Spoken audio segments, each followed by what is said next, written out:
today, gagawa tayo ng cookies. Ayan. Kasi may ginawa akong granola last December. So, medyo matagal-tagal na siya, guys. So, ilalagay natin siya sa cookies. Bali, granola cookies. Ayan. Ayan, meron tayong chocolate. Ayan.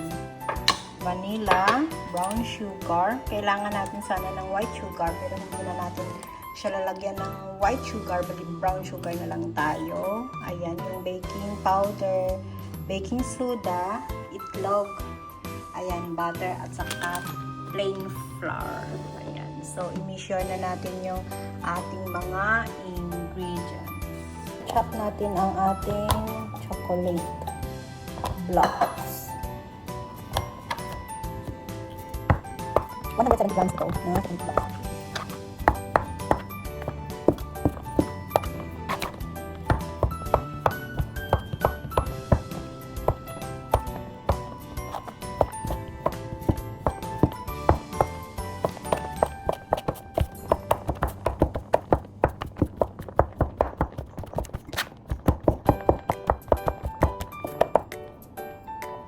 So, ito yung ating chocolate, bali 170 grams ito. So, ihalo na natin siya sa ating granola.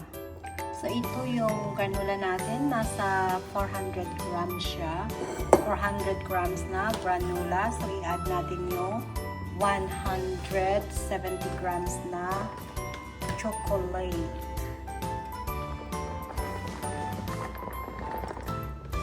Yan, pwedeng hatiin lang natin siya.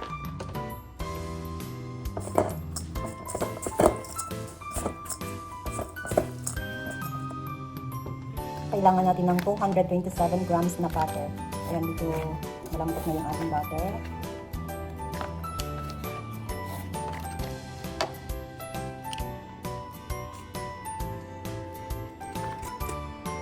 Ayan, 227 grams. Kailangan natin ng 145 grams na brown sugar.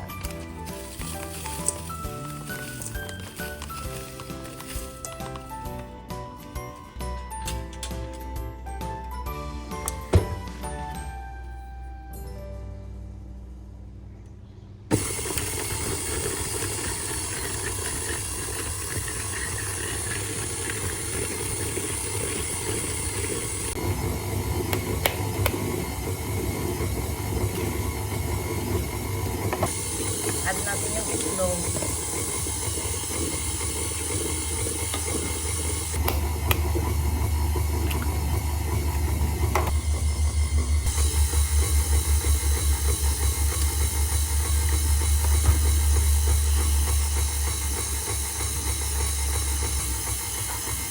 Vanilla.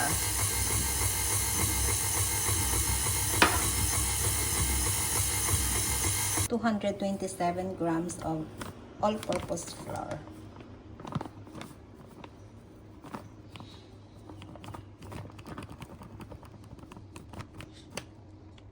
Teaspoon na baking soda.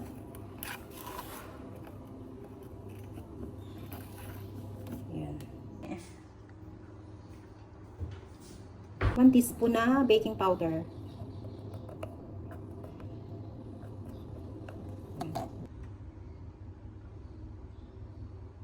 And salt. Mix natin siya. Okay.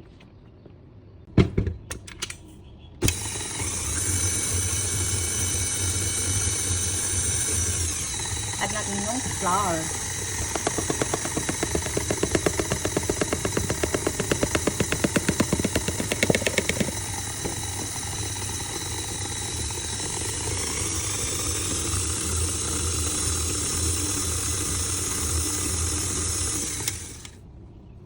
Haluin muna natin.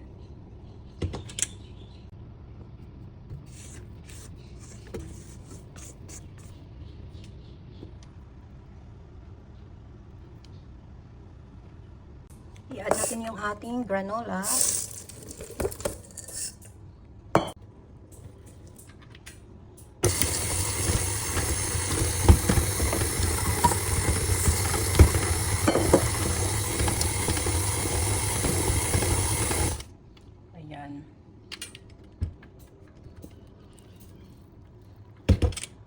sticky siya, guys.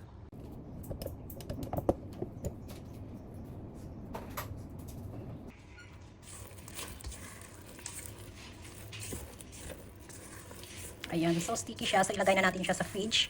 Ilagay natin siya sa fridge ng 24 hours. After 24 to 48 hours, pwede na natin siya i-bake. Ayan.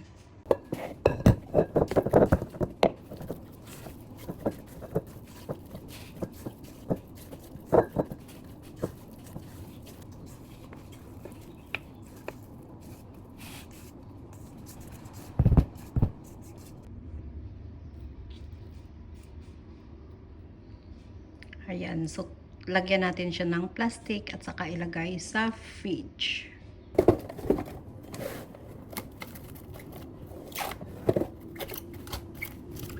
Ayan, so bukas na natin ito ng hapong i-bake. So see you tomorrow. So ito na yung ating cookies. I-bake na natin siya, guys. Ayan.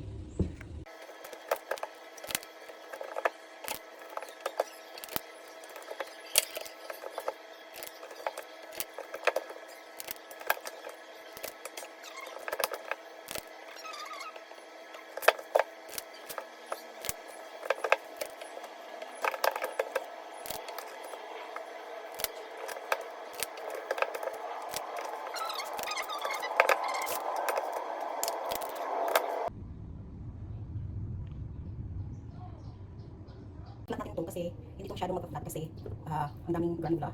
So, ayan. Flat natin ng konti. Sige. So, napilito ko ng oven, 190. Ibibig natin siya ng in between 12 minutes to 15 minutes. So, ibibig natin siya ng 14 minutes. 190 degrees. Ayan, so na siya ng konti. So, ibibig na natin siya. Ayan, so ibibig na natin siya.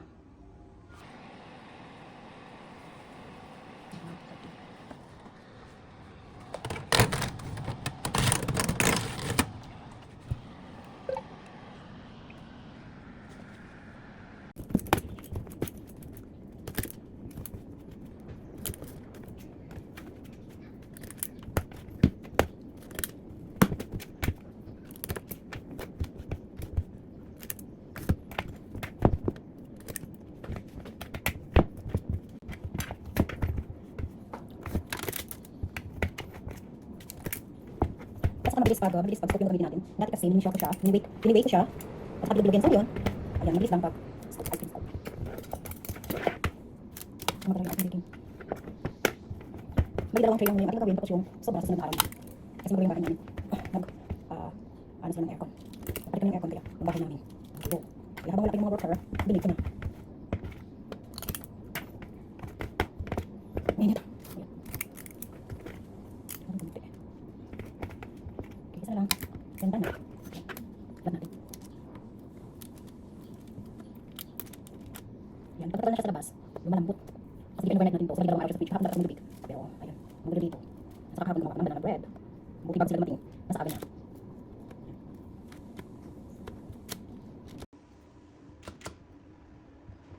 Ayan.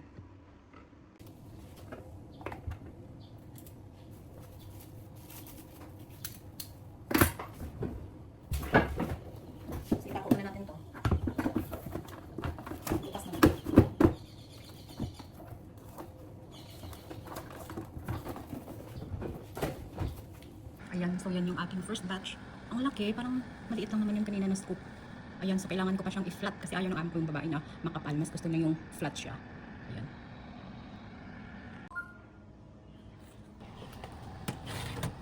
It's too brown. Tapos ito naman.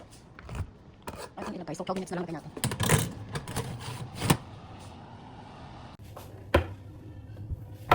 Brown siya tingnan, guys, kasi brown sugar yung ginamit ko. Meron siyang white sugar pero hindi ko na siya nilagyan ng white sugar. So bali brown sugar yung ginamit ko. Kaya medyo brown siya. Mukha siyang sunog pero actually hindi yan sunog. Malambot pa siya sa loob.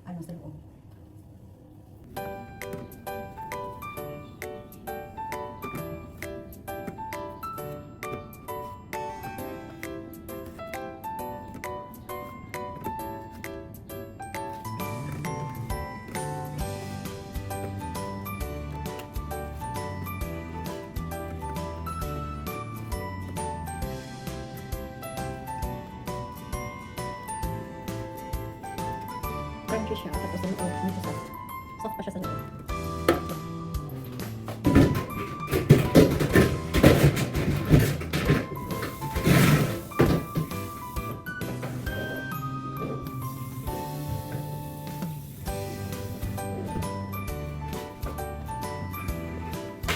Alright. So, ito naman. Sobrang flat.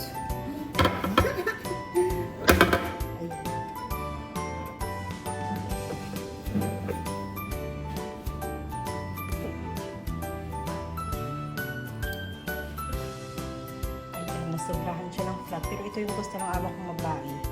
Yung flat.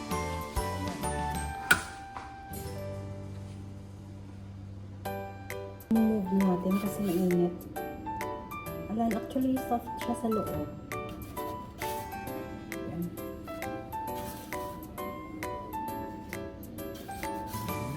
Sinabrahan ko ng ng tapan. Namitan ko ng kutsara.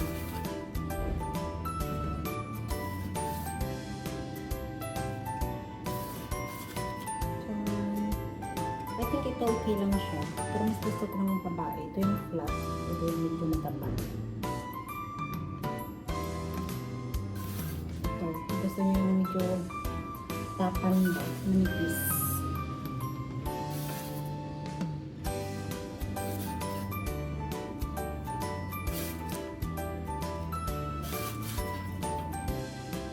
Ayan. Tanatin na yung mga worker.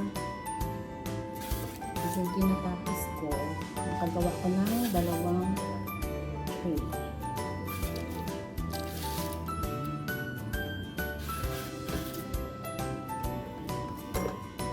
So, ayan yung ating granola cookies. Ayan. So, that's all guys. Thank you for watching. Bye!